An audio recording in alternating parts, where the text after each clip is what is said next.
jQuery sidebar folding navigation. For this project, we'll use jQuery. And we did this exact same project using plain JavaScript in the previous lesson. But now we're back to where we started with just these menus folded out. And we want to do the whole same thing again, except using jQuery. And this will be a really great way for you to see the difference between jQuery and JavaScript. Using plain vanilla JavaScript. jQuery is JavaScript, but the syntax is slightly different, and you'll see how much shorter this script is when we get done with it, and how easy it is to do this kind of interaction using jQuery. So yeah, we're going to do the exact same thing. The only thing that's different about the start file in this case is that it includes a link to the jQuery library on the CDN. So down here at the bottom of the file, this is the only thing that's different, is I'm including this extra script. Remember, when this is compressed, it's about 87K or 89K or something like that. And maybe it's worth it for this script and maybe it's not. You have to decide if it's worth downloading 87K for your client to have to download 87K of library to do a simple folding menu script, or if you'd be better off just using the JavaScript one that we did in the previous lesson. So, but that's on there and that's ready to go. So let's go ahead and see what we need to do to make this work. First thing we're going to do is we're going to set all of those initial list items to not display. And in the previous version of this project, we had some classes set up for hide menu and show menu. But here we're just going to use the CSS property to set display to none. And we'll see an even easier way in just a minute, but let's do this first just so you can see what it does. So down here, I'm going to use my jQuery object and write it like this from the outside in. So I'm going to use my jQuery object like that, and I'm going to use quotes to say go in and get the UL, LI, UL.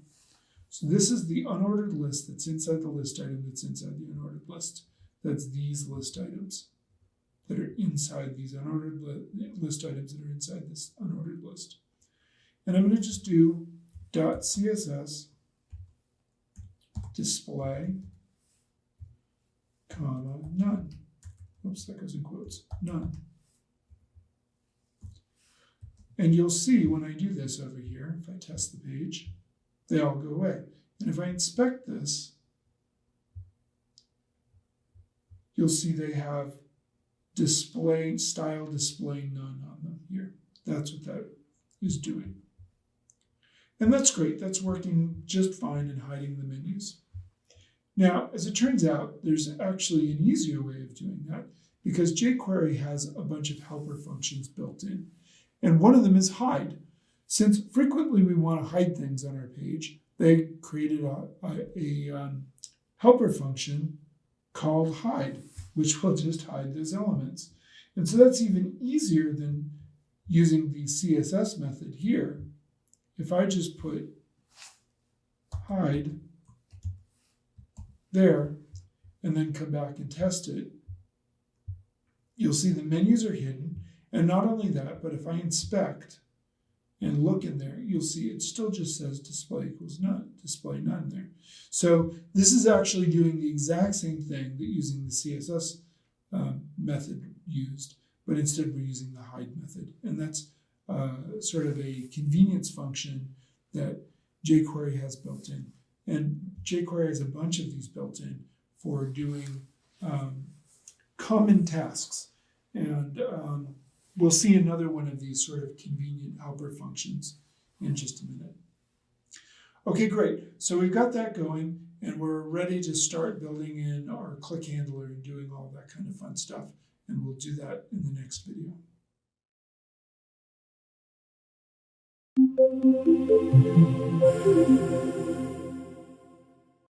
Just like we did in the plain JavaScript version of this script, we need to know which menu was clicked.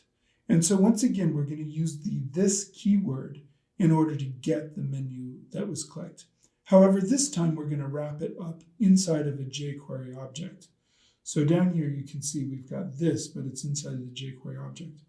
Then we're going to use the handy next method that jQuery has built in. And in the plain JavaScript version, remember what we had to do was we had to go get that parent object and then find the UL inside the parent. But here, we can actually use the next method to get the next UL. Because remember, what users are doing is they're clicking on this link here, this anchor tag, and I want to get the next UL that comes after that. And jQuery has this helper function that's very useful for that. So let's come down here and add that in to here. So we're going to make a variable var this menu is assigned, and we're going to use the jQuery object to get this, and then we're going to use the .next method to go get the next UL. And that will get the UL that comes up exactly after this, particular anchor tag that we've clicked on here. And just to see that this works, I'm going to say, okay, console.log this menu .html parentheses. This HTML parentheses. This is a jQuery method that will generate the HTML. So let's see what we get if we test this. If I come over to my page and refresh and then turn on my inspector to get the console log here and click on this menu, you can see that I'm getting that HTML. So that's great.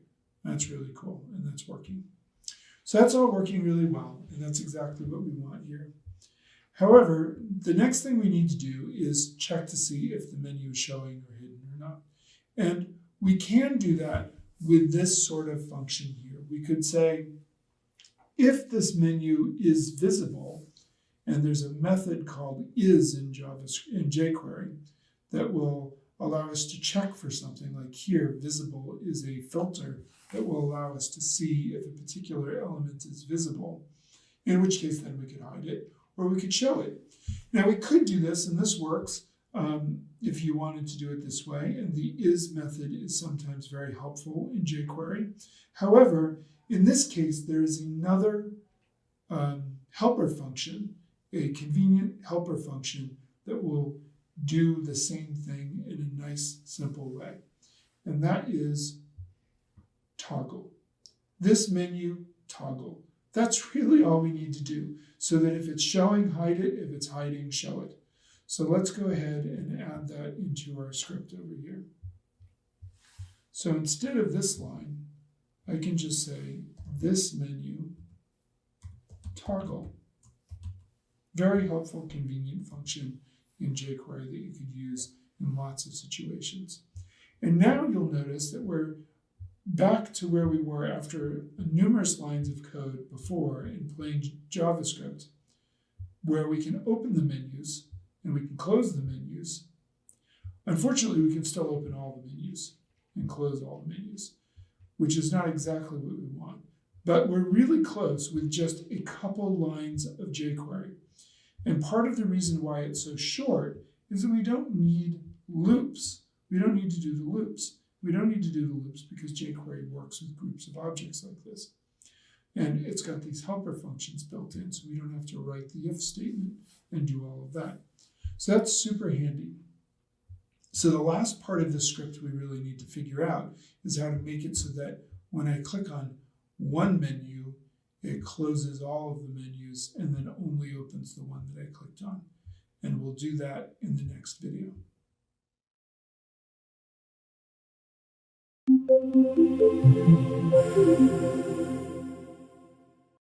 To get this final piece of functionality that we want, we need one more line in our script. And it's just a short, simple little line that we need to add, and it'll introduce us to yet another convenient function built into jQuery, which is the not method here. And what that does is it excludes a particular item from a function. We can chain these functions together. So here we're going to say, go get all of the unordered lists that are inside the list items that are inside the unordered list. Those are our submenus. But not the one that we clicked on. And we're going to hide all of the other ones, but not the one that we clicked on, because that may be hidden already, or we may want to show it. And then we can do the menu toggle, and it will work. So just one last little line. Let's go ahead and put this in over here. So once again, I'm going to use my jQuery object to go in and get the UL, LIUL, the unordered lists that are inside the list items that are inside the unordered list. Those are our submenus. But not this menu, the one that I clicked on. That one I don't want to be affected by this line at all. And then I'm going to do hide. Make sure all of those are hidden, and that should actually work just right. Let's save this file and come back and test it. I can open a menu, I can open the next menu, I can close a menu, and I'm getting exactly the functionality that I had before. I'm doing it with far less code. Now, again, we're downloading this entire library in order to do that. 87K worth of stuff is getting downloaded so that we can write a super short script. And maybe that's worth it. And if you're new to JavaScript and you're new to sort of creating these interactions, you might find jQuery a much easier way into coding and doing JavaScript. And it is just more JavaScript, but it's a lot more concise. The syntax is a lot more concise, mostly because you don't have to do the loops and because they have these convenient helper functions built in that you can make use of because you plugged in this library. Okay, the last step that we need to do is just make our script file and move this stuff over into an external script file. So let's do that really quickly here. Up here, I'm just going to click and add script.js, and then I'm going to come back here, or actually first I'm going to add my IIFE function, parentheses, curly braces, and then one more set of parentheses and a semicolon. And then I'm going to come in here and add my use strict directive. That's great. And then I'm going to come over here and just grab this entire script. It's not very much, just a few lines, but I'm just going to cut that and stick it in here. And I can shift tab to move that back a bit, close that up. And I've just got a nice little short script here. That's fine. And really, you could probably leave this on the other file. It's so short, but just to practice our best practices. In here, this can become const. That's really the only thing we need to take care of here. It's the only variable. So that's working fine. That's nice and easy. And then over here, we can get rid of this script tag entirely, and we can move the link to jQuery up to the top of the page inside the head here. Don't forget to add the defer attribute there. And then down here, I'm going to add a script tag with the src set to quote script.js, defer, and that will work.